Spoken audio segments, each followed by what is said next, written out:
It's Tuesday, August 29th, 2023. Let's talk about the news. From Al Jazeera, Niger puts military on maximum alert over ECOWAS attack fears.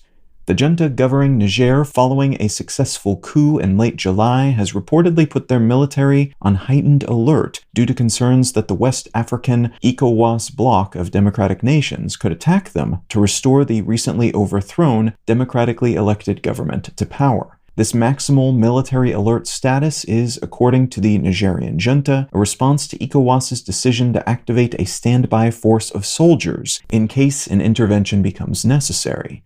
The bloc has said it will do everything it can to achieve its goals without sending troops into Niger, which could further destabilize the region, something they hope to avoid. But they've also said military options remain on the table, even though neighboring, also military-run Burkina Faso, Mali, and Guinea have said they would consider an attack on Niger to be an attack on them.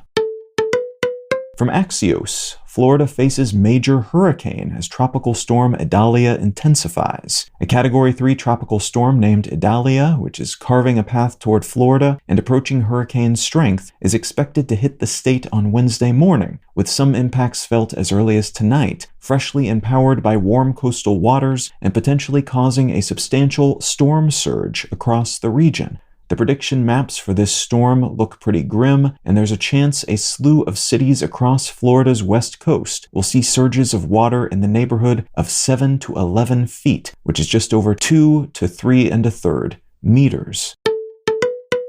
And from the Associated Press, Zimbabwean president wins re-election after troubled vote, officials say. Despite accusations of widespread irregularities, voter intimidation, and fraud by third-party advocacy organizations, the Zimbabwean president, Emmerson Mnangagwa, has declared victory. More than 40 election monitors have been arrested for doing illegal things during the voting process, and voting was delayed in urban areas where more ballots tend to be cast for opposition candidates, and questions have been raised about how the final tally was arrived at so quickly, considering that ballots were still being printed and delivered hours after the polls were supposed to have closed and shortly before the final count was announced. In recent surveys, about half of the Zimbabwean population said they didn't think the election would be legitimate, and many analysts have predicted that Mnangagwa, who is one of only 2 presidents the country has had since 1980, would not allow a true democratic transition to take place, whatever the ballots showed.